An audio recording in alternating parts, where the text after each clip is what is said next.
The fabric tore with a sound that changed everything. Malachi Brooks stood waist-deep in the churning river, holding fragments of wet cloth in his trembling hands. The woman was breathing, alive, safe. But the torn pieces of her traditional dress floating downstream told a different story to the eyes watching from the ridge above. He had pulled her from certain death. So why was she staring at him with such terror in her dark eyes? Why was she backing away from him like he was the danger she had just escaped? The rain hammered against his hat as he tried to understand. In his world, saving someone meant gratitude. In his world, torn clothing was a small price for a saved life. But standing there, watching her clutch the remaining fabric to her chest while scanning the tree line with desperate eyes, Malachi began to realize he wasn't in his world anymore. 3 hours earlier, Malachi had been tracking his missing cattle through the canyon when the storm hit without warning. The sky had turned black as coal, and the wind carried a violence that bent trees nearly in half. He should have sought shelter immediately, should have turned back to his small ranch house and waited out the tempest like any sensible man would do. Instead, he heard the screaming. Human voices don't sound like animal cries, no matter how desperate. This was different.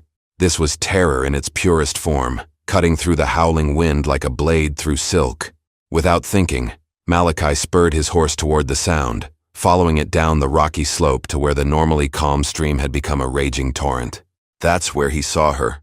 The woman was caught in the current, her long black hair whipping around her face as the water pulled her toward the rapids downstream. Her traditional dress, heavy with water, was dragging her down. She fought against the river with everything she had, but the storm had turned the peaceful waterway into a liquid beast with teeth of stone and foam. Malachi didn't hesitate. He dove from his horse directly into the churning water, the cold hitting him like a physical blow. The current immediately seized him, trying to sweep him away with the same merciless force that held the woman. But Malachi was strong, his years of ranch work having built muscle and endurance that served him well in moments like these. He reached her just as her strength began to fail. Her eyes met his for one brief instant, and he saw something there that would haunt him later. Not just fear of drowning, fear of him, fear of being touched by a stranger, fear of what her rescue might cost her. But there was no time for gentle considerations. The rapids loomed ahead, and Malachi knew that hesitation meant death for both of them.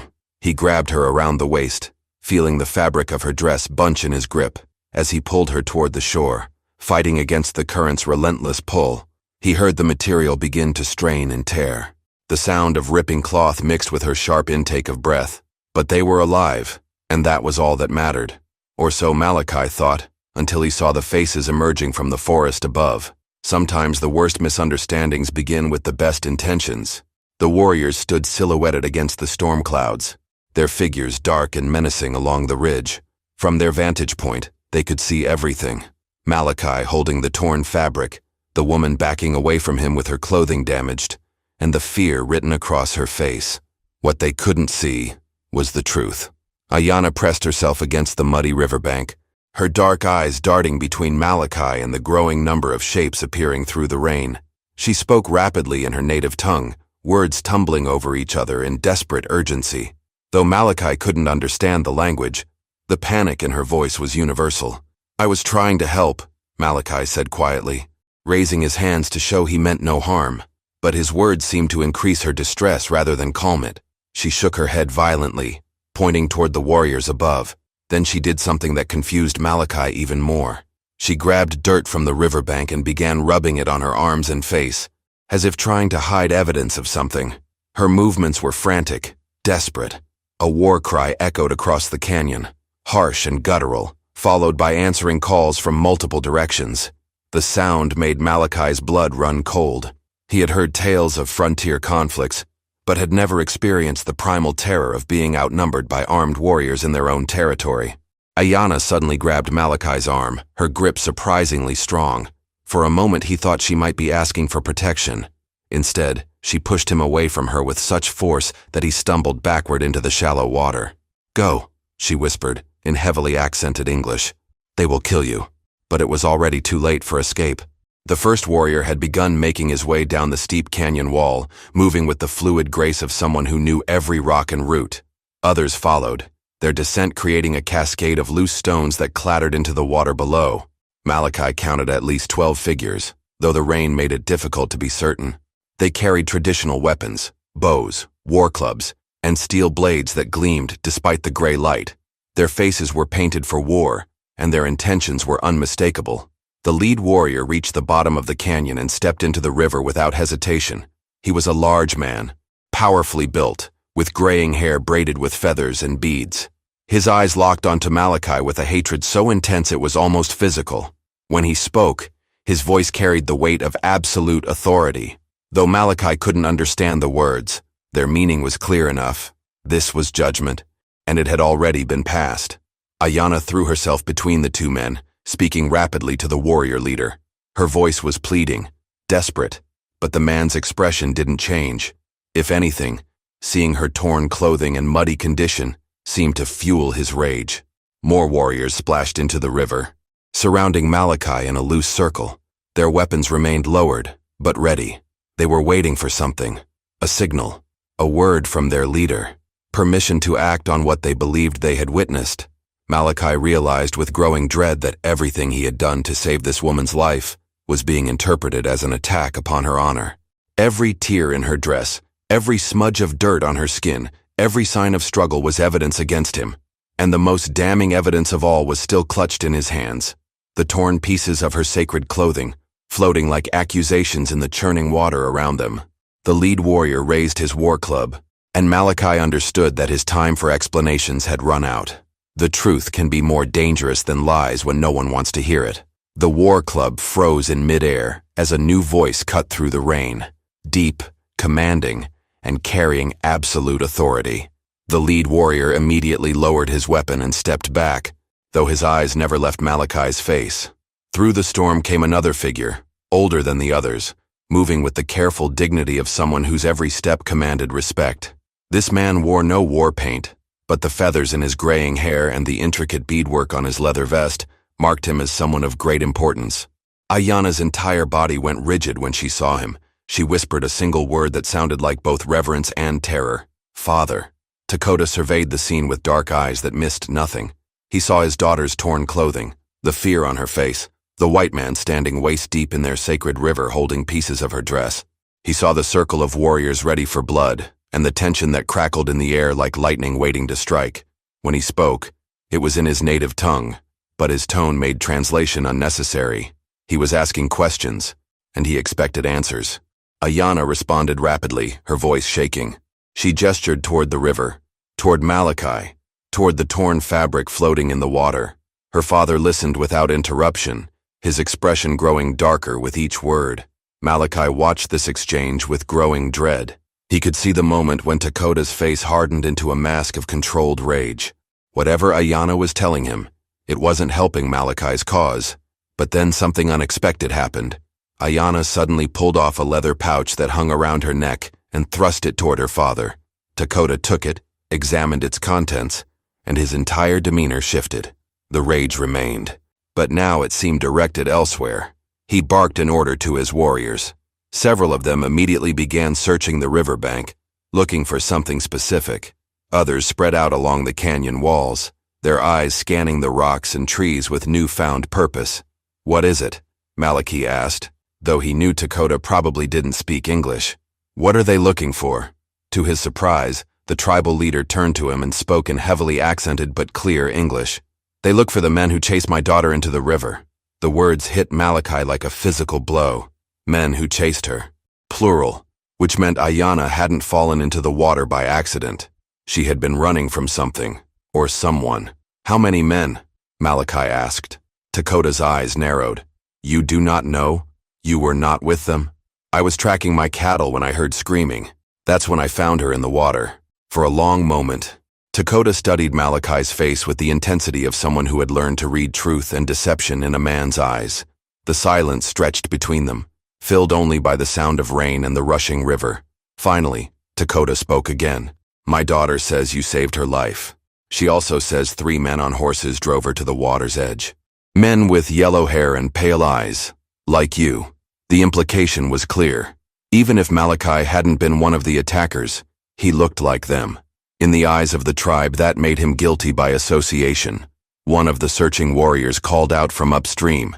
He held something in his hand, something that made Dakota's face go dark as thunder. A piece of cloth, blue cloth. Not from Ayana's traditional dress, but from a white man's shirt. And in the growing twilight, more war cries began echoing through the canyon, not from the warriors already present, but from others approaching fast. Many others. The sound came from all directions now, surrounding them completely. When you're surrounded by 200 warriors, prayer becomes mathematics. The war cries grew louder, closer, until they seemed to come from the rocks themselves. Malachi turned in a slow circle, watching as figures emerged from every shadow, every crevice, every possible hiding place in the canyon. They moved like water flowing downhill, inevitable and unstoppable. Dakota's expression had shifted from controlled anger to something far more dangerous. The cold calculation of a leader preparing for war.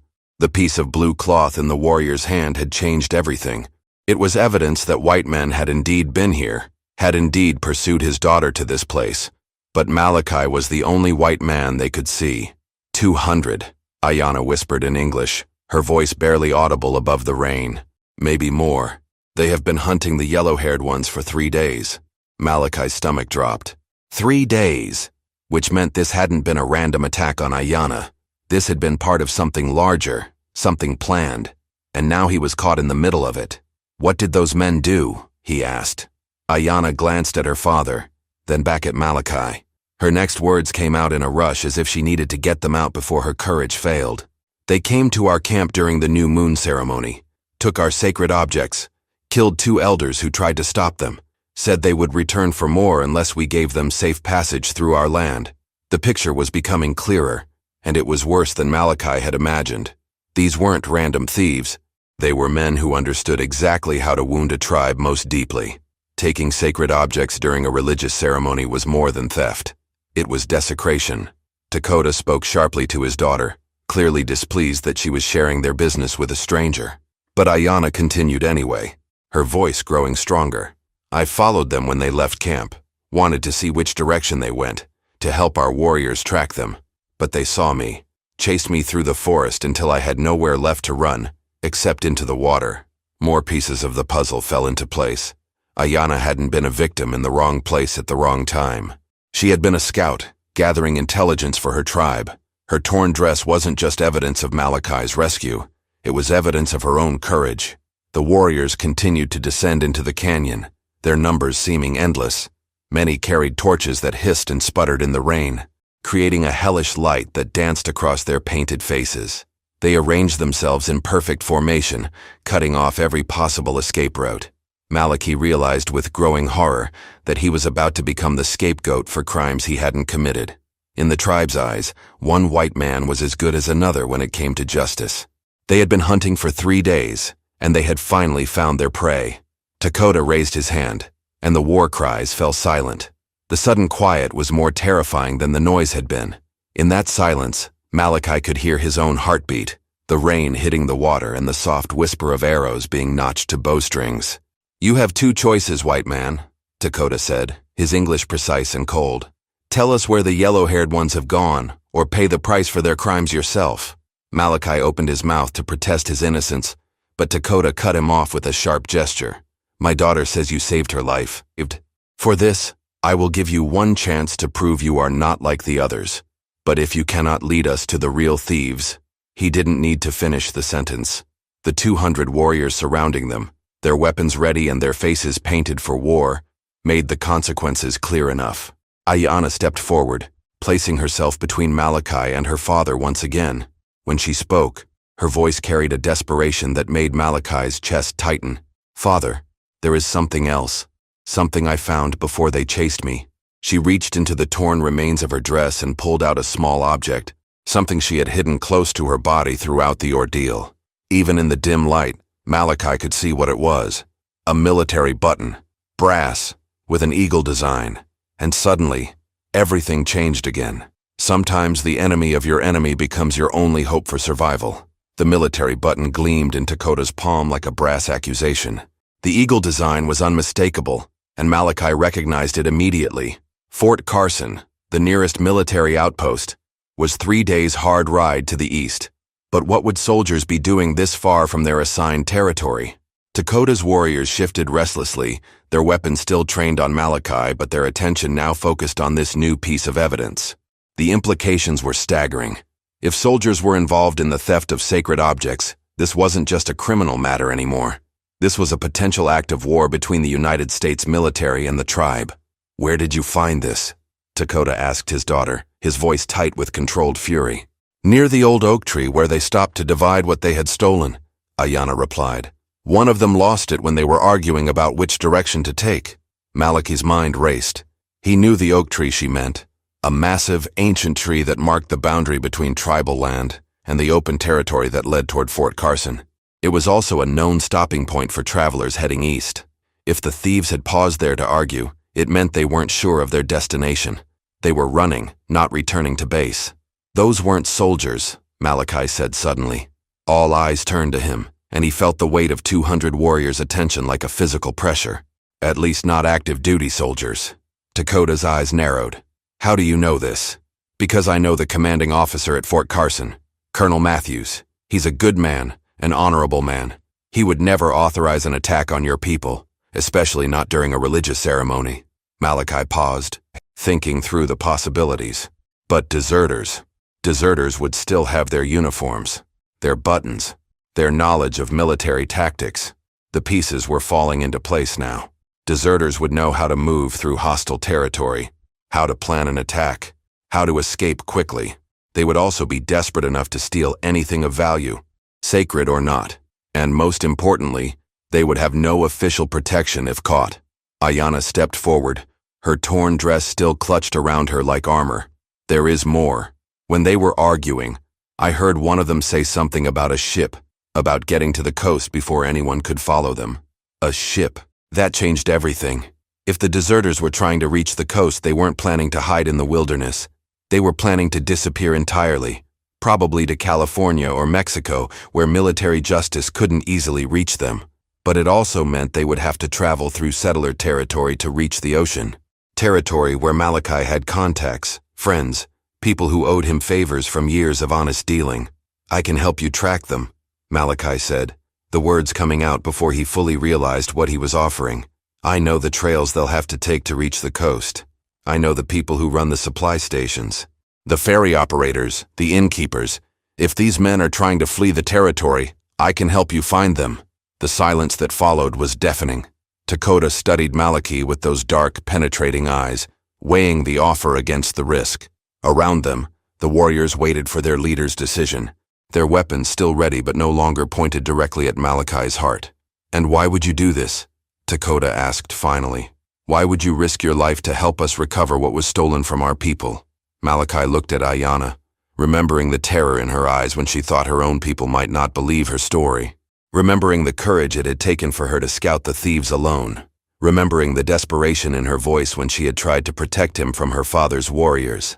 "Because what those men did was wrong," he said simply. "Because your daughter saved my life by telling you the truth when she could have stayed silent. And because sometimes, the right thing to do is also the only thing to do." Dakota was quiet for a long moment. Then he turned to his warriors and spoke in rapid, authoritative tones. Malachi couldn't understand the words, but he could see the effect they had. Weapons were lowered, postures relaxed slightly. The immediate threat of violence began to recede. But when Dakota turned back to Malachi, his expression was still deadly serious. "If you are lying to us, white man, if you lead us into a trap or try to warn your people of our approach, you will not live to regret it." Malachi nodded, accepting the threat as the necessary price of trust. "I understand." "Good," Dakota said. "Because we ride at first light, and if we do not find these thieves within 3 days, you will take their place on the judgment ground. The hardest trails to follow are the ones that lead toward redemption." Dawn broke gray and cold, with storm clouds still hanging low over the canyon. Malachi sat by a small fire, watching Ayanna tend to her father's warhorse with practiced efficiency. She had braided her long hair tightly and changed into riding clothes, leather pants, and a simple shirt that allowed for quick movement. The torn ceremonial dress had been carefully folded and given to one of the elder women to repair. In the growing light, Malachi could see the full scope of Dakota's war party. Nearly 50 warriors had been selected for the pursuit, all mounted on strong horses and carrying enough supplies for a week-long chase. The rest remained behind to protect the tribal lands, but their weapons stayed ready in case this turned out to be more than just a hunt for 3 deserters. "You know these men better than you said yesterday," Ayanna observed, settling beside him near the fire. Her English was clearer now, less accented than her father's. "I could see it in your eyes when we talked about the military button." Malachi studied her face, surprised by her perceptiveness. "What makes you think that?" "Because when my father mentioned deserters, you weren't surprised. You were angry." She poked at the fire with a stick, sending sparks up into the dim morning light. Angry like someone who has seen what such men can do before. She was right, and Malachi saw no point in denying it. 3 years ago, a group of deserters attacked a homestead about 20 miles from my ranch, killed a family, stole their horses and supplies. I was part of the group that tracked them down. Did you catch them? 2 of them. The 3rd got away. Malachi's jaw tightened at the memory. He had yellow hair and pale eyes, just like your description. His name was Sergeant Pike, and he was the worst of the bunch. Smart, ruthless, and completely without conscience. Ayanna's stick stopped moving. "You think he is one of the 3 who attacked our ceremony?" "I'd bet my ranch on it. Pike always worked with the same 2 men, Corporal Jennings and Private Walsh. All 3 of them deserted together after the homestead killings. The Army's been looking for them ever since." This information changed everything. They weren't just chasing random thieves anymore. They were pursuing known killers. Men who had already proven they would murder innocents without hesitation. Men who would not surrender peacefully when cornered. Dakota approached their fire, his expression grim. "My scouts have found their trail," he announced. "They headed east through Willow Pass, just as you predicted. But they are not alone anymore." Malachi felt his stomach drop. "How many?" "At least 6 riders now. Maybe 7. The tracks are difficult to read in the wet ground, but it appears they met with others sometime during the night. 6 or 7 men instead of 3. The odds had just shifted dramatically against them, and everyone knew it. Even 50 tribal warriors would be hard-pressed to defeat 7 desperate deserters in open country, especially if those deserters had military training and modern weapons. But there was something else in Dakota's expression, something that made Malachi's skin crawl with apprehension. "What is it?" Ayanna asked, reading her father's face with the same perceptiveness she had shown with Malachi. Dakota held up a piece of paper, folded and water-stained but still readable. "One of my scouts found this pinned to a tree near their camp. It appears to be intended for us." Malachi took the paper and unfolded it carefully. The writing was in a rough, uneducated hand, but the words were clear enough. "To the savages following us, we have your sacred trinkets and we ain't giving them back. Keep coming after us and we'll burn every one of them before we throw the ashes in the nearest river. You got 1 day to turn around and go home. After that, your precious holy things become kindling. S. Pike." The message hit Malachi like a physical blow. Pike not only knew they were being followed, but he was using the stolen sacred objects as leverage. This wasn't just theft anymore. This was psychological warfare designed to force the tribe into an impossible choice. Abandon the pursuit and let the desecration stand, or risk watching their most precious religious artifacts be destroyed in front of them. Ayanna read the note over Malachi's shoulder, her breath catching when she reached Pike's name. "You were right. It is the same man." "There's more," Dakota said grimly. "The scout who found this also discovered something else at their camp. Evidence that they have been in contact with other groups, other deserters, other outlaws. This Pike has been building an army." Malachi's blood ran cold. An army of deserters and criminals, all united under Pike's leadership, all armed, all desperate, and all willing to kill anyone who got in their way. And somewhere ahead of them, Pike was waiting with the tribe's most sacred possessions, daring them to come and try to take them back. "How long until we reach Willow Pass?" Malachi asked. Dakota's smile was cold as winter wind. "If we ride hard, we can be there by sunset. But I fear that will not be soon enough to prevent Pike from carrying out his threats." As if summoned by his words, a column of black smoke began rising on the eastern horizon. Thick, dark smoke that spoke of things burning that were never meant to burn. Pike had begun destroying the sacred objects, and with each item that went up in flames, the chances of avoiding a full-scale war grew smaller and smaller. Some battles are won before the first shot is fired. The smoke grew thicker as they rode east, a black column against the gray sky that marked Pike's location as clearly as a signal fire.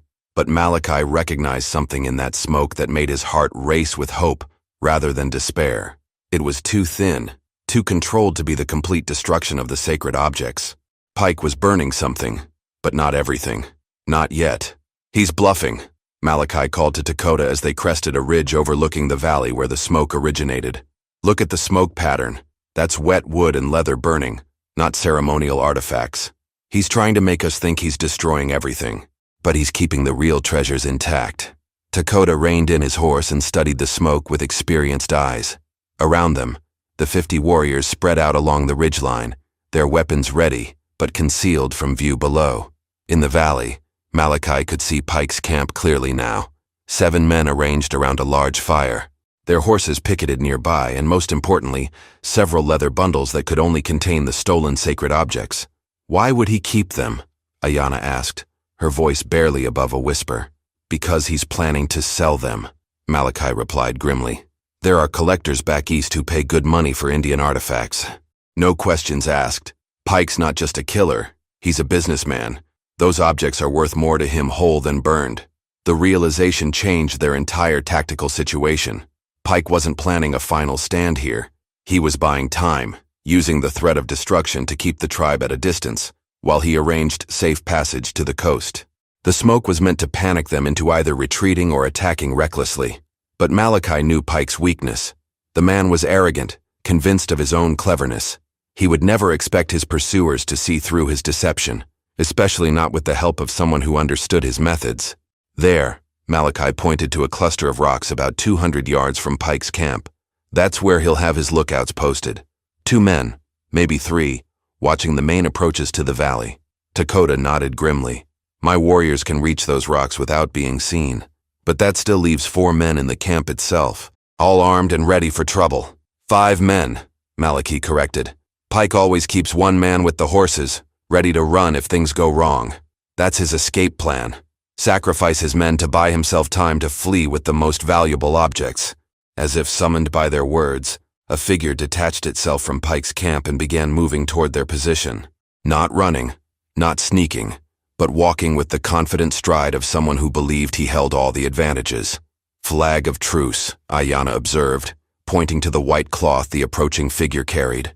But Malachi's blood ran cold when he recognized the man's build, his distinctive swagger. The way he held his head slightly tilted to the right, a habit developed after a partially healed ear injury years ago. That's Pike himself, Malachi said. He's coming to negotiate. The implications were staggering. Pike never exposed himself to danger unless he was absolutely certain of his position, which meant either he had reinforcements hidden somewhere, or he had a plan so clever he believed it guaranteed his safety. Pike stopped about 50 yards from the ridge and cupped his hands around his mouth. "Malachi Brooks," he called out, his voice carrying clearly across the valley. "I know you're up there, you interfering fool. Come down and let's have ourselves a chat." Malachi felt every eye turn toward him. The fact that Pike knew his name, knew he was with the war party, meant the deserter had sources of information they hadn't anticipated. Someone had been watching them, reporting their movements, keeping Pike informed of their pursuit. "He knows you," Dakota said, his voice carefully neutral but his eyes sharp with suspicion. "How does he know you are here?" It was a fair question, and one that could reignite all the tribal suspicions about Malachi's true loyalties. But before he could answer, Pike called out again. "Bring the chief down with you, Brooks. And the girl. I've got a proposition that might interest all of you. Something about those pretty trinkets I've been collecting." Ayanna's hand moved instinctively to her knife. "It's a trap." "Of course it's a trap," Malachi agreed. "But it might also be our only chance to get close enough to recover the sacred objects before he destroys them for real." Dakota was quiet for a long moment, weighing the risks against the potential rewards. Around them, his warriors waited for orders, their faces painted for war but their discipline holding them in check. "What kind of proposition could a thief and murderer offer that we would consider?" Dakota asked finally. Pike seemed to hear the question despite the distance, and his laugh carried an edge of genuine amusement. "The kind that saves everybody a lot of killing, Chief. See, I've been thinking about our situation, and I believe we might be able to help each other out, but we'll need to discuss it face to face." He paused, then added with casual menace, "And if nobody comes down to chat in the next 5 minutes, I'll start with the smaller items." Work my way up to that beautiful ceremonial headdress I know you're just dying to get back. The sacred headdress. Dakota's entire body went rigid at the mention of it. Malachi didn't need to understand tribal customs to recognize that Pike had just threatened something irreplaceable, something whose loss would be an unforgivable wound to the tribe's spiritual identity. In the distance, they could see Pike's men feeding more material into their fire, preparing to make good on their leader's threat. Time had just run out. Honor is not negotiable, but justice can be swift. Malachi, Dakota, and Ayanna descended into the valley with weapons visible, but not drawn. Pike waited for them with the relaxed confidence of a man who believed he controlled the situation completely. Up close, he looked exactly as Malachi remembered. Tall, lean, with pale eyes that seemed to find amusement in other people's suffering. "Brooks," Pike said with a mock-friendly nod, "you always did have a talent for showing up where you weren't wanted. And you must be Chief Dakota. Heard a lot about you." All respectful, of course. Dakota's expression could have frozen water. "Speak your proposition, thief." Pike's smile widened. "Straight to business. I like that. Here's the thing. I've got something you want, and you've got something I need. Namely, safe passage to the coast without 50 warriors breathing down my neck." "And in exchange?" Malachi asked, though he already knew the answer wouldn't be acceptable. "I give you back half the trinkets, the less valuable ones, of course. Keep the really pretty pieces to fund my retirement." Pike's expression grew serious. "It's a fair deal, Chief. You get some of your holy things back. I get to live. Everybody wins. Except for the families you murdered 3 years ago," Malachi said quietly. "Except for the elders your men killed during the ceremony. Those people don't get to win anything." Pike shrugged. "Ancient history, Brooks. We're talking about the future here." Dakota stepped forward, his voice carrying the weight of absolute authority. "There will be no negotiation with murderers and thieves. Return what you have stolen. Surrender yourselves for justice, and your deaths will be quick." "See? That's where you're wrong, Chief," Pike said, his hand moving casually toward his weapon. "Because I've got insurance you don't know about." He whistled sharply, and from the rocks surrounding the valley came the distinctive sound of rifle hammers being pulled back. Not 2 or 3 weapons, but at least a dozen. Pike's reinforcements had been hidden all along, positioned to create a perfect crossfire that would cut down anyone in the valley floor. But Malachi had been expecting this. Pike always had a backup plan, and his backup plans always involved overwhelming firepower from concealed positions. That's why Malachi had given Dakota's warriors very specific instructions before they descended into the valley. Instructions based on 3 years of studying Pike's methods and learning from the mistakes that had let him escape before. Dakota showed no surprise at the sound of the hidden weapons. Instead, he simply raised his hand and gave a single sharp whistle of his own. The response was immediate and devastating. From positions Pike's men hadn't even considered, tribal warriors rose like shadows given form. They had spent the night moving into position. Using skills passed down through generations to become invisible in terrain, they knew better than any outsider ever could. The hidden riflemen found themselves looking down the shafts of arrows drawn by men who could put a shaft through a rabbit's eye at 50 paces. The standoff had become mutual, but the advantage had shifted to those who understood the ground they fought on. Pike's confidence cracked for the first time. "You sneaky." He stopped himself, realizing that threats would only accelerate the violence everyone could feel building in the air. "Your move, Pike," Malachi said calmly. "But before you decide, you should know that we found your inside source." Pike's face went pale. "What source?" "Tommy Chen, the trader who's been selling you information about tribal movements and settler activities. He's been playing both sides for months, telling you where to strike and warning you when pursuit was coming."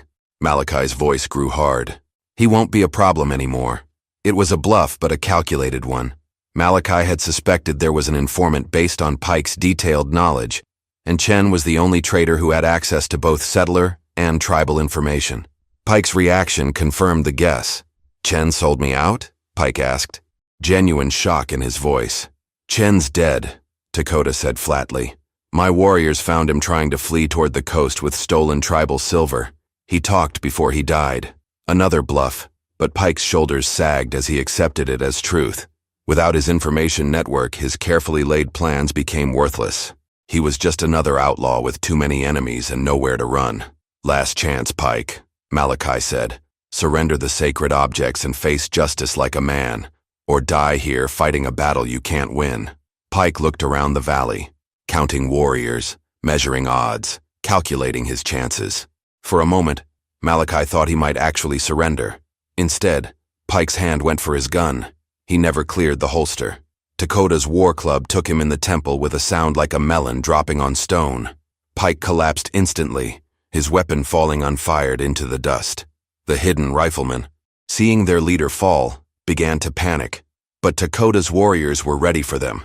Within seconds, the sounds of brief struggles echoed from the rocks as the deserters were overwhelmed by opponents who knew every shadow, every hiding place, every escape route in their own territory. When the sounds died away, 7 men lay dead or captured in the valley. The stolen sacred objects sat undamaged by the dying fire, their surfaces reflecting the morning sun like promises kept. Dakota knelt beside the leather bundles and began checking their contents. His face, which had been hard as granite throughout the confrontation, softened with relief as he confirmed that everything was intact. "It is all here," he said quietly. "Every piece. They did not destroy anything." Ayanna moved to stand beside Malachi, her eyes bright with something that might have been admiration. "You knew he was lying about burning the artifacts. Pike was many things, but he wasn't wasteful. He never destroyed anything that could be turned into profit." Malachi looked down at the fallen deserter, feeling no satisfaction in the man's death but considerable relief that his crimes had finally caught up with him. Dakota rose from examining the recovered objects and faced Malachi squarely. "You have proven yourself worthy of trust, Malachi Brooks. Your actions today have prevented war between our peoples and returned what was sacred to us. How can this debt be repaid?" Malachi thought about it for a moment, then smiled. "Let there be peace between your people and the settlers. Let this be remembered as the day when enemies became allies in the cause of justice." Dakota nodded gravely. "It will be so, and you will always be welcome in our lands." As the warriors began the process of securing their prisoners and preparing for the journey home, Ayanna approached Malachi one last time. "Will we see you again?" she asked. "When you need a friend," he replied, "you'll know where to find me." The sun broke through the storm clouds at last, casting golden light across the valley where justice had been served and honor restored. In the distance, smoke from Pike's deceptive fire finally died away, taking with it the last traces of a threat that would never trouble anyone again. If you enjoyed this story, click the video on your screen now to watch another unforgettable Western tale, where destiny and courage collide in ways you never expected. Don't forget to subscribe and consider a super chat to help us keep bringing you more stories like these. Your support means everything to us. The cold had teeth that night, not the kind that nips at exposed skin, but the kind that burrows into bone and refuses to let go. Ayita Whitefeather stood in the doorway of her cabin, breath crystallizing before her weathered face, and watched something that shouldn't exist. Across the white expanse of her land, shadows moved in numbers that defied nature. 50, 70, more. The tracks she'd found that morning had told a story she didn't want to believe. Now, as moonlight caught yellow eyes in every direction, she understood that the winter had driven something broken into the mountains. They'd come for her last calf, and they weren't leaving until one side stopped breathing. The wind carried their scent, now wild, desperate, hungry beyond reason. Ayita's fingers tightened around the rifle her grandfather had carried, the wood smooth from generations of hands that knew what it meant to stand when everything told you to run. Behind her, in the reinforced corral she'd spent 3 days building, the calf made a sound that cut through the howling air.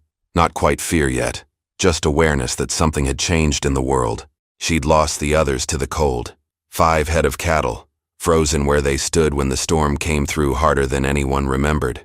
The calf survived only because she'd been small enough to fit in the corner of the barn, pressed against the last warm stones of a dying fire. Insurance money wouldn't come. Banks didn't care about distant properties where old women lived alone by choice.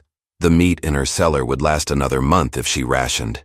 After that, without the calf to trade or breed, she'd have to leave the land that held every memory of her people. That wasn't going to happen. Ayita pulled the heavy coat tighter and stepped into the snow. Each footfall crunched loud enough to announce her presence to anything listening. Good. Let them know she was coming. The rifle held 6 rounds. She had another dozen in her pocket. 18 shots against a pack that looked like it had absorbed every wolf from 3 mountain ranges. The math didn't work, but math had never been what kept her alive out here. Movement to her left. 3 wolves broke from the tree line, testing. They moved with the coordination of animals who'd hunted together long enough to think as one. The lead wolf, massive even at this distance, had a face marked by an old scar that split his muzzle. He stopped 30 paces out, watching her with an intelligence that made her skin prickle. She raised the rifle, didn't aim at him, aimed at the snow 3 feet in front of his position. The shot cracked across the frozen landscape, echoing off the distant rocks. Snow erupted where the bullet hit. The 3 wolves scattered, but they didn't retreat far, just far enough to regroup. Aida worked the bolt, chambered another round. 17 left. She'd done the math on that too. If she made every shot count, if she aimed for intimidation rather than kills, if she used everything her grandmother had taught her about animal behavior and fear, she might last until dawn, might keep them away from the corral long enough for the sun to drive them back to wherever desperation had dragged them from. The problem was the cold. She could feel it already, working into her joints the way it always did when she stayed outside too long. At 90, her body didn't generate heat the way it used to. Give it 3 hours in these conditions, she'd start making mistakes. 4 hours, her fingers wouldn't work the rifle properly. Dawn was 8 hours away. The alpha watched her from his new position. Behind him, the rest of the pack materialized from the darkness like smoke taking solid form. They fanned out, forming a loose circle that stretched wider than the reach of her firelight, testing the perimeter, looking for weakness. And in that moment, Aida realized something that sent ice through her veins colder than the winter wind. They weren't hunting like normal wolves. They were hunting like something that had learned patience from watching humans. She glanced back at the corral. The calf stared at her through the gaps in the wood, eyes reflecting the lamplight from the cabin, trusting, unaware that the next few hours would decide if either of them saw another sunrise. Aida turned back to the darkness and whispered words in Apache that her grandmother had taught her. Not a prayer, a declaration. Then she stepped further into the snow, putting herself between the pack and everything she had left to lose. The wolves began to close in. They came in waves, like water testing the strength of a dam. First 3 from the north, then 5 from the east, forcing Aida to pivot constantly. Each time she raised the rifle, they melted back into the darkness just beyond the reach of her lamplight. Not fleeing, repositioning. The alpha stayed back, watching from a small rise, coordinating with movements of his head that his pack obeyed without sound. Aida fired twice more, both shots deliberate misses, close enough to send snow spraying into gray faces, far enough to conserve ammunition. 15 rounds left. The wolves learned faster than she wanted them to. After the 3rd shot, they stopped retreating as far. After the 5th, they barely flinched. Her hands were already starting to stiffen. She flexed her fingers inside the worn leather gloves, trying to keep blood flowing to the joints. The cold worked different at this age. It didn't just chill, it invaded, turned muscles sluggish, made every movement require thought that should have been instinct. She'd need to go back inside soon, warm her hands by the fire, or risk losing her grip on the rifle entirely. But the moment she turned her back, they'd test the corral. A sound made her spin left. 2 wolves at the fence line, one already up on its hind legs with paws against the wood. The calf screamed, a high sound of pure terror that cut through Aida's chest like a blade. She ran, boots punching through snow that grabbed at her ankles. The wolf dropped and backed away, but not far, just out of immediate reach. She examined the corral in the lamplight. The wood was solid, reinforced with rope and crossbeams she'd spent days securing. But the posts were old, sunk into ground that the freeze had turned iron hard. If enough weight hit them at once, physics didn't care how well she'd tied the joints. Movement behind her. Aida whirled, rifle up. The alpha stood 15 paces away, closer than he'd been all night. This near, she could see the scars that marked his face weren't just from one fight. This animal had survived things that killed other wolves. His pack hadn't gathered by chance, they'd been drawn to a leader who knew how to overcome what should have been impossible odds. The recognition hit her like a physical thing. He was doing to the mountains what she'd done to this land. Refusing to leave, refusing to die, finding a way to survive when every rule said it couldn't be done. The difference was, she had something to protect. He had something to take. They stared at each other across the snow, 2 creatures carved from the same stone of pure stubbornness. Behind her, the calf went quiet, sensing the weight of the moment. Around them, the rest of the pack held position, waiting for the signal that would change everything. Aida spoke in Apache, Words her grandmother had used when predators came near the sheep. Not a threat, a statement of territory, a line drawn in snow that had nothing to do with weakness or surrender, and everything to do with what happened when you pushed something that had already decided it wasn't moving. The alpha's ears flicked forward. He understood tone, if not words. For 5 heartbeats, she thought he might back down, take his pack to easier prey. Then he lifted his head and made a sound she'd never heard from a wolf. Not a howl. Something between a bark and a roar, sharp and commanding. Every wolf in the darkness answered, and Aida realized with dropping certainty that what she'd thought was a test had only been reconnaissance. The real attack was about to begin. They came as one organism, converging from 4 directions simultaneously. Aida fired east, chambered, fired north, spun west. The wolves hit the corral fence with coordinated impact that sent vibrations through the frozen ground. Wood groaned. The calf went down on its front knees, bleeding in panic. She couldn't shoot them all.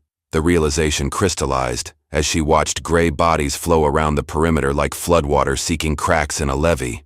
12 rounds left. Maybe 60 wolves visible now, with more materializing from the darkness. The math had become impossible. Aida made a decision that went against every instinct. She stopped shooting to kill, or scare. Instead, she fired a single round straight up. The crack echoed off the mountain faces, sharp and commanding. Then she started moving. Her grandmother's voice came back across decades. Wolves fear unpredictability more than size. Be the thing they can't understand. She ran at the nearest cluster, rifle raised like a club, voice erupting in a war cry her people had used when cavalry thought numbers meant victory. The sound tore from her throat, raw and ancient. 3 wolves scattered. She pivoted, charged another group, this time silent, changing the pattern. They retreated, not from fear of the weapon, but from confusion about what she'd do next. But she couldn't be everywhere. While she drove back the north side, wolves tested the south fence. She heard wood crack, spun, fired low. The bullet hit snow between fence and wolf. 11 rounds. The animal yelped and bolted, but the damage was done. One of the lower crossbeams had splintered. The cold was winning its own battle. Her breath came harder now, each lungful of frozen air like swallowing knives. Sweat from the running had soaked the inner layer of her clothes, and that moisture was already starting to freeze against her skin. Her left knee, the one she'd injured decades ago falling from a horse, was beginning to lock up. Each step required conscious effort to keep the joint moving. The alpha watched from his position, learning. She could see it in the way he tilted his head, processing. She'd bought minutes, not hours. Once he understood her pattern, once the pack figured out she couldn't maintain this intensity, they'd adapt again. Aida retreated to the corral, putting her back against the solid wood. The calf pressed against the fence from inside, seeking the warmth of her presence through the barrier. She reached through the gap, let her gloved hand rest on the animal's neck. The small body trembled, heart racing so fast she could feel it against her palm. Not tonight, she whispered. You don't die tonight. Movement caught her eye. The alpha was walking forward, deliberate and slow, not charging, approaching. He stopped just beyond rifle range and sat, posture radiating patience. Behind him, the pack settled into waiting positions. The message was clear. They could afford to wait for exhaustion and cold to do their work. She could not. Aida pulled her hand back, checked the corral one more time. The splintered beam worried her, but the structure would hold through another assault or 2, maybe 3 if she got lucky. After that, the wolves wouldn't need to break through. They'd just need to push until the weak point failed. Her eyes went to the cabin, 20 paces behind the corral. Inside, a fire still burned. She could go back, warm herself, think through options. But those 20 paces might as well be 20 miles. The moment she moved toward shelter, they'd surge forward, and she'd never make it back to the fence in time. The wind picked up, carrying crystals of ice that stung exposed skin. Through the gust, she heard something that made her stomach drop. From somewhere in the darkness beyond the pack, more howls answered. Not the coordinated sound of this group. Different voices, different territory markers. This wasn't one pack driven to desperation. This was multiple packs, drawn together by hunger so severe it had overridden every natural boundary wolves observed. Aida understood then what she was really facing. The winter hadn't just made them desperate. It had made them something else entirely. The new arrivals emerged from the tree line like ghosts taking form. Smaller than the first pack, leaner with coats darker and eyes that caught the lamplight different. Aida counted quickly. 20 more. Maybe 25. The alpha from her original pack turned his head, acknowledged them with a low sound that wasn't quite welcome and wasn't quite challenge. A temporary alliance, born from starvation that made enemies into conspirators. 100 wolves, give or take. The title everyone would hear about later wasn't exaggeration. It was just counting. Her thermometer, nailed to the cabin wall, showed 25 degrees below freezing. The kind of cold that killed exposed flesh in minutes. That turned steel brittle, that made breathing feel like drowning. She'd been outside for nearly 2 hours. Her toes had gone numb 30 minutes ago. Now her fingers were following, the tips losing sensation even inside the gloves. Aida made it back to the cabin in a calculated sprint, rifle ready for the surge she knew would come. It did, wolves rushing the corral the moment her back turned. She grabbed the oil lamp from the hook beside her door, pivoted, hurled it toward the thickest cluster. Glass shattered. Fire bloomed across snow in a spreading pool that sent wolves scrambling backward, yelping at the sudden light and heat. She'd bought another few minutes. Inside the cabin she moved fast, grabbed 3 more oil lamps, the half bottle of whiskey she'd been saving, a wool blanket. Her hands shook as she worked, partly from cold, partly from the adrenaline that had been flooding her system for hours. She held her fingers over the stove, felt nothing, then watched with detachment as feeling came back in waves of pain that made her gasp. 20 seconds. That's all she could afford. Back outside, the fire from the first lamp had burned down to scattered flames. The wolves had reorganized, staying just beyond the light. But they'd learned. Fire was temporary. Fire went out. She set up a perimeter 3 lamps positioned in a triangle around the corral, each one giving her a barrier of light. The whiskey she poured in a careful line from lamp to lamp, creating a channel that would carry flame if she needed to connect them. The blanket she soaked in water from her bucket, then draped over the damaged section of corral. Wet wool wouldn't burn if they tried to set the fence on fire with their body heat and friction. Smart wolves. Desperate wolves. She couldn't assume they'd only attack from ignorance. The alpha watched her preparations with what looked unsettlingly like calculation. When she finished, he rose from his sitting position and began to pace along the perimeter, examining her defenses. Other wolves followed his path, studying the same angles. She recognized the behavior she'd seen it in hunting parties. Warriors assessing fortifications before a raid. 11 rounds remained. At some point, she'd have to choose between conserving ammunition for the final stand, or using it now to prevent things from reaching that point. Both choices felt wrong. Both led to the same ending if dawn didn't come faster than her body gave out. The temperature dropped another degree. She could feel it. The way the air changed texture, became something solid pressing against exposed skin. Her face had gone numb where the scarf didn't cover. Her knee was beyond pain now, locked almost straight, forcing her to pivot her whole body instead of just turning. She should have left yesterday.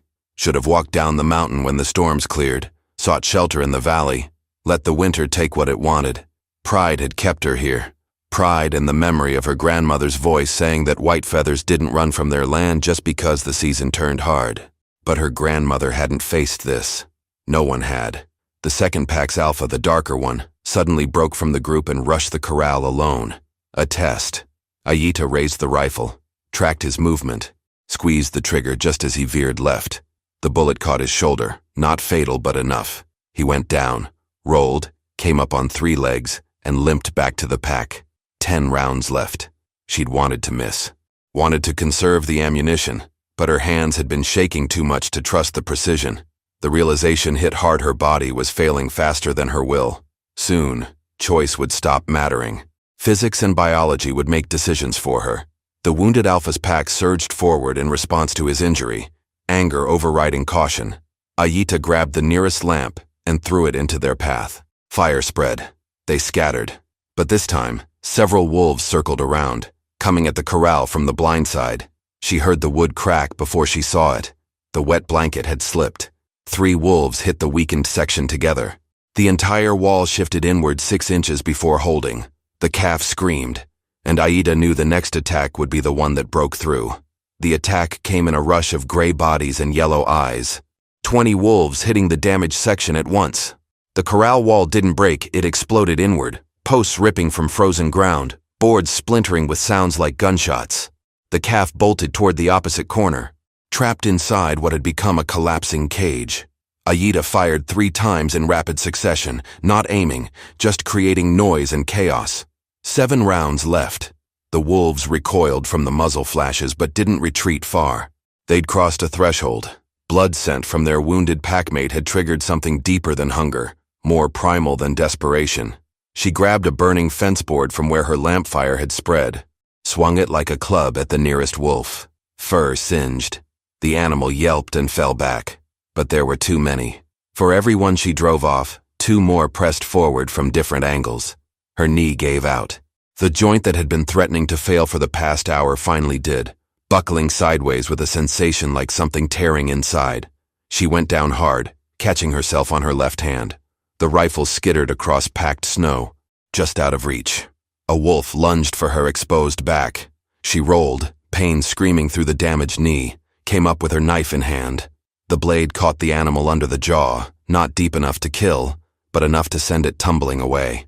Hot blood steamed in the cold air, splattered across her coat. The calf was screaming continuously now, a sound that cut through everything else. Aida dragged herself toward the rifle, each movement sending waves of nausea through her body. The knee wasn't just damaged, something had torn completely. She could feel the joint moving wrong, bone grinding where it shouldn't. She reached the rifle, rolled onto her back, fired twice more at wolves circling the calf. 5 rounds. Both shots went wide. Her hands were shaking too hard, vision blurring at the edges. Hypothermia wasn't coming, it had arrived. Her body temperature had dropped past the point where she could trust her coordination.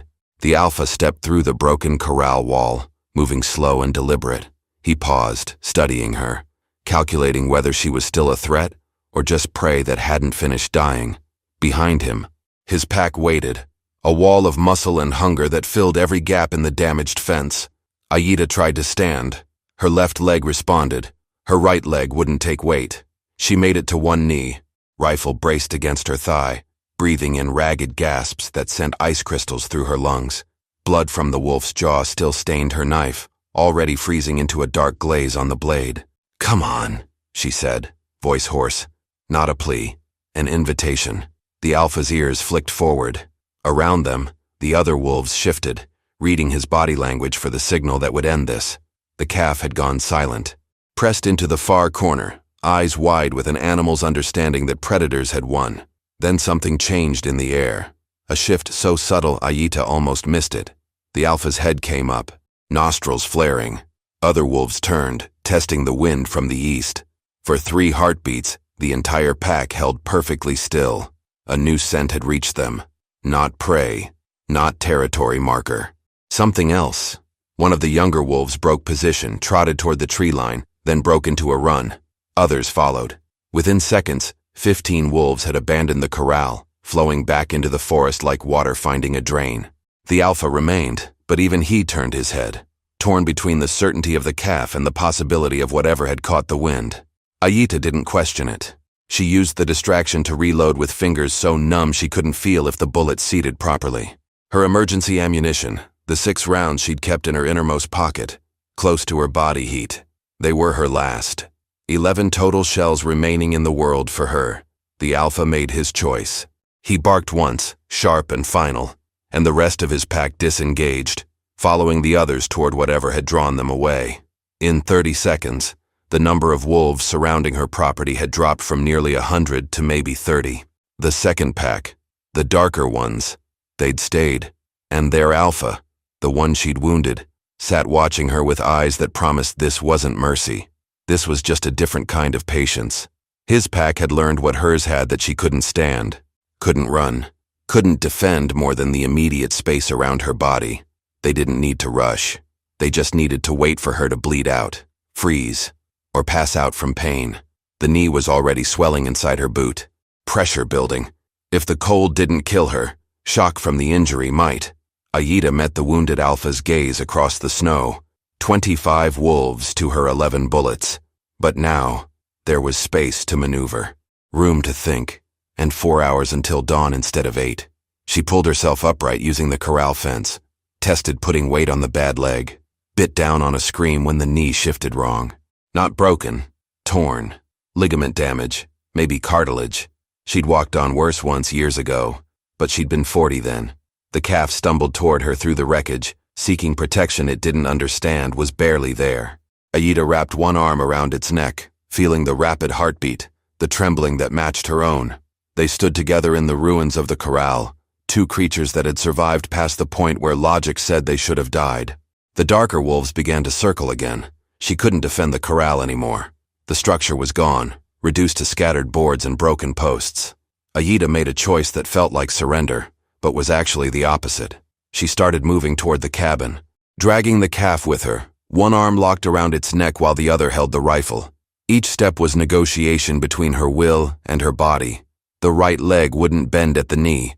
She had to swing it forward stiff, like a piece of wood attached to her hip. Pain radiated up through her spine with every impact. 3 steps. Rest. Breathe. 4 more steps. The cabin door was 15 feet away. Might as well have been a mile. The darker wolves paced alongside, matching her speed, cutting off any path that didn't lead exactly where she was going. They understood she was wounded. They understood wounded prey moved toward dens, toward corners, toward places with no escape. This wasn't hurting. This was allowing her to trap herself. She fell twice. The second time, her vision went gray at the edges, mind trying to shut down from the combination of pain and cold and exhaustion. The calf nudged her shoulder with its nose, the warm breath against her face pulling her back. She grabbed a fence post, used it as a crutch, forced herself upright. 10 feet to the door. The wounded alpha rose from his position. His shoulder where she'd shot him was stiff, movement hitched on that side. But pain made him more dangerous, not less.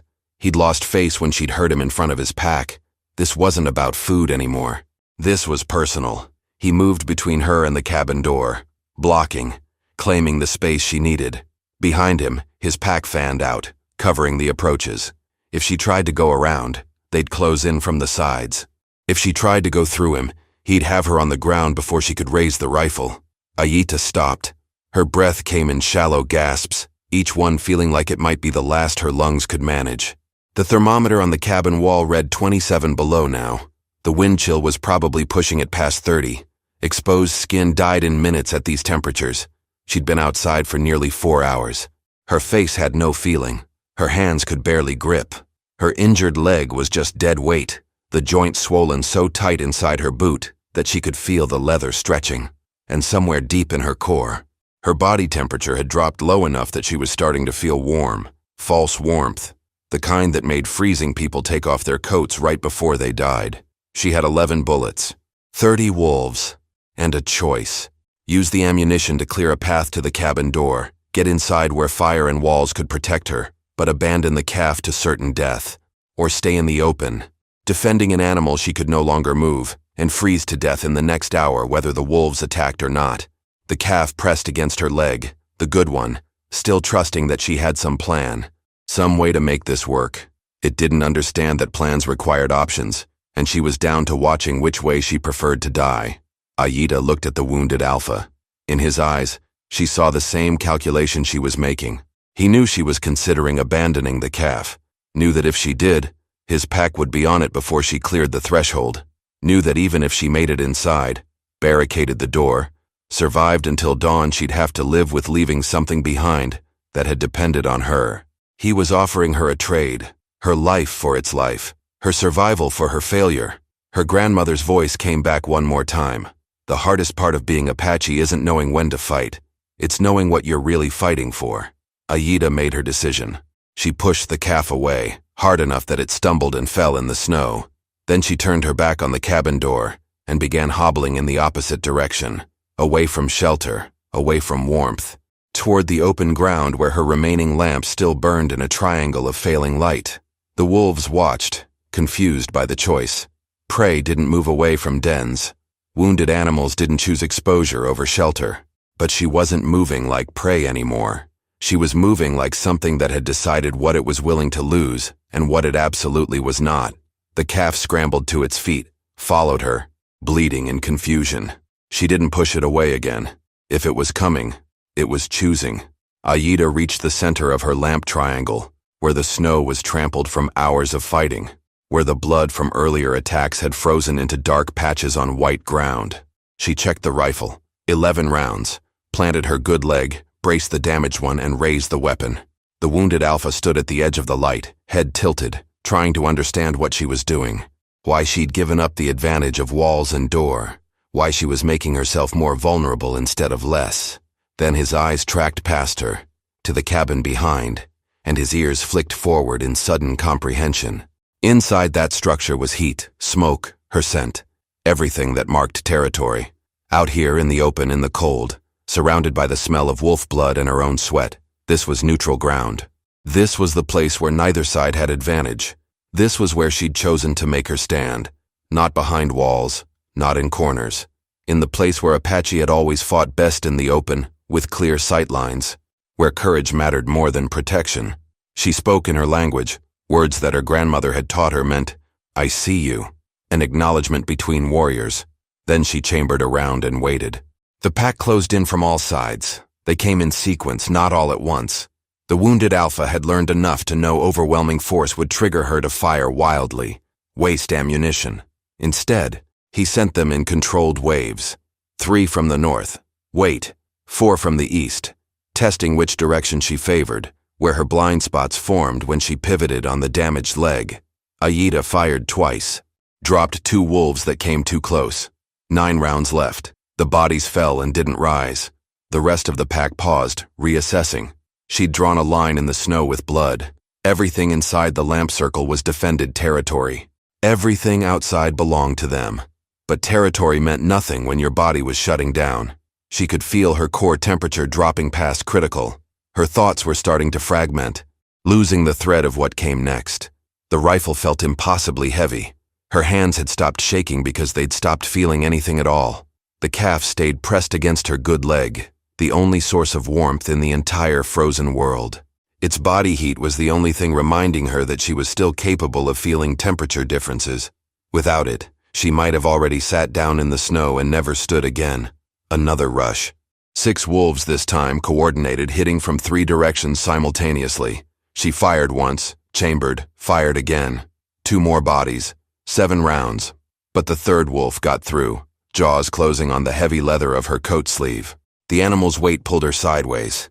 She went down, rifle trapped beneath her, wolf on top shaking its head to tear through to meet. She got the knife into its ribs with her free hand, felt the blade punch through fur and flesh. The wolf yelped and released, stumbled away trailing blood that steamed in the frozen air.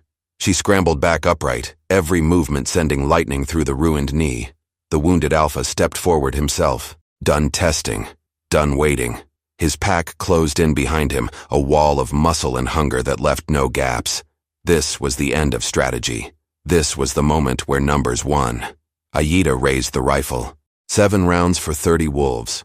The math had never worked. Wouldn't work now. But mathematics didn't account for what happened when something decided the cost of losing was worse than the cost of dying. She fired 4 shots in rapid succession. Not at wolves. At the oil lamps. Glass shattered. Fuel sprayed.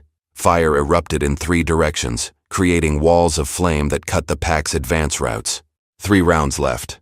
The wolves scattered from the fire, breaking formation. The carefully coordinated attack dissolving into chaos. But fire and snow didn't last. Already the flames were dying, fuel consumed.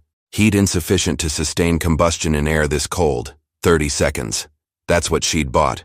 30 seconds while they regrouped, reassessed, came at her from angles the fire hadn't blocked. She used it to pour the last of her water on the calf's legs, then on her own coat. The liquid froze almost instantly, creating a thin shell of ice. It wouldn't stop teeth, but it would slow them. Make the first bite harder to establish. Give her 1 or 2 extra seconds.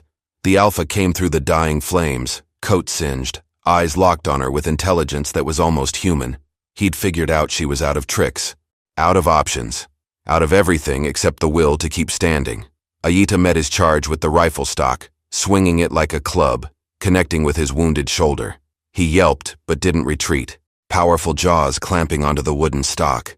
They struggled, woman and wolf locked together, each trying to tear the weapon from the other. Her boot slipped. She went to one knee, the bad one.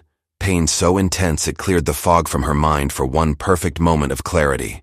In that moment, she saw the sky. The stars were fading. The darkness that had seemed eternal was starting to thin at the edges. Dawn was coming. She abandoned the rifle, let the alpha have it, pulled her knife and drove it up into his exposed throat as he reared back with his prize. Not deep enough to kill, deep enough to make him drop the weapon and stagger backward, blood pouring down his chest. 3 rounds left in a rifle she could no longer reach. Knife in hand. 30 wolves, most of them fresh, and 4 miles to the east, the first gray hint of approaching sunrise touched the horizon. The pack sensed it too. Their behavior changed, urgency replacing patience. They'd learned from thousands of years of evolution that daylight meant danger, meant visibility, meant losing the advantages that made them apex predators. They had maybe 20 minutes before the sun crested the mountains. Every wolf charged at once. Aida grabbed the calf, dragged it against her body, turned her back to shield it. Teeth found her coat, her boots, tearing at leather and wool. She stabbed blindly, felt the knife connect, pull free, connect again. Heat from the animals pressed against the cold. Pain merged into one continuous signal her brain couldn't separate into individual injuries. She was dying. She knew it. Could feel her consciousness starting to drift, the edges going soft, but the calf was still breathing against her chest. Still alive. That meant she was still succeeding. The horizon turned from gray to pink. First light of dawn touched the mountain peaks, and somewhere in the chaos of teeth and fur and blood, the wolves felt it, felt their time running out. The wounded alpha made a sound, not a howl, a command, sharp, final, and against every instinct that told them to finish what they'd started, the pack began to retreat. They left in waves, the same way they'd come. First the younger wolves, then the females, finally the wounded alpha himself. He paused at the tree line, turned back one last time to look at her, not with hatred, with something closer to recognition. 2 creatures that had pushed past every reasonable limit and somehow remained standing when logic said they should have fallen. Then he was gone, gray shape disappearing into forest that was already less dark than it had been moments before. Ida collapsed, not a choice. Her body simply stopped obeying commands. She went down on her side in the trampled snow, the calf falling with her, both of them too exhausted to do anything but breathe. The knife was still in her hand, blade slick with blood that was freezing into dark ice. The sun broke over the mountain peak. Real light. Not the false gray of approaching dawn, but actual golden sunlight that touched her face with warmth she could feel even through the numbness. It illuminated the battlefield she'd created, scattered wolf bodies, broken fence posts, blood trails leading in every direction, oil lamp glass glittering like scattered diamonds. She'd lasted. Not won. Survived. The calf struggled to its feet first, stronger than she was. Younger, its body more capable of recovering. It nuzzled her face, warm breath against frozen skin. She tried to move, couldn't. Her body had spent everything it had. The hypothermia was advanced, the knee destroyed, multiple bite wounds bleeding through torn clothing. She'd need help. Soon. But the nearest neighbor was 3 miles down the mountain, and she couldn't walk 3 feet. The calf pushed against her shoulder, bleeding, trying to get her to rise, not understanding that some things were beyond what flesh could do. She closed her eyes. Just for a moment. Just to rest. When she opened them again, the sun was higher. An hour had passed. Maybe 2. And there were voices. Human voices, shouting her name. Her closest neighbor, Rollins. His face appearing above her, eyes wide with shock at the scene. Other men with him, 4 or 5, drawn by the gunshots they'd heard from the valley. What in hell happened here? Rollins asked, but it wasn't really a question. The evidence was everywhere. The wolf bodies, the destroyed corral, the blood. I need you to get that calf into your barn, Aida said, voice barely a whisper. Keep it warm, feed it, don't let it die. We need to get you to a doctor. The calf first. Promise me. Rollins looked at her, saw something in her face that made him nod. All right. The calf first, but then you. They got her into the cabin, built up the fire, wrapped her in every blanket they could find. Someone rode for the doctor in the valley. Someone else counted the wolf bodies. 9 dead, they said. 9 wolves against a 90-year-old woman who couldn't walk, couldn't feel her hands, could barely see straight. They didn't understand that 9 bodies meant nothing against the 100 that had come. Didn't understand that the victory wasn't measured in what she'd killed, but in what she'd kept alive. The doctor came eventually, reset her knee, stitched the worst of the bite wounds, said words like remarkable and impossible and miracle that she ignored. There were no miracles, just decisions. Just refusing to stop when stopping would have been easier. 3 weeks later, when she could walk again with a cane, she went to Rollins's barn. The calf was there, healthy, growing strong on the milk from his cows. It recognized her immediately, pushed its head against her hand. "You keeping it?" Rollins asked. "For now," she said. "Until spring. Then I'll breed it. Build the herd back up. On that land?" After what happened, she looked at him with eyes that had seen 100 wolves and decided they weren't reason enough to leave. "Especially after what happened. My grandmother told me white feathers don't run from their land. Took me 90 years to understand what that really meant." She walked back up the mountain that afternoon, slow but steady. The destroyed corral was still there, but it could be rebuilt. The cabin was still there, smoke rising from the chimney. The land was still there, holding the bones of her ancestors, carrying forward the future she'd refused to surrender. That night, when the temperature dropped and the wind picked up, she sat by the fire and listened to the silence beyond her walls. No howls, no scratches at the door. The wolves had learned the same lesson she'd proven, that some territories were defended by more than fences and bullets. They were defended by the choice to never back down, no matter how impossible the odds. The last calf of her herd had survived, and so had she. That was all the victory anyone needed. If you enjoyed this story, click the video on your screen now to watch another unforgettable tale from the frontier, where courage faces impossible odds and human spirit refuses to break. Don't forget to subscribe and consider a super chat to help us keep bringing you stories of survival and determination. Your support means everything.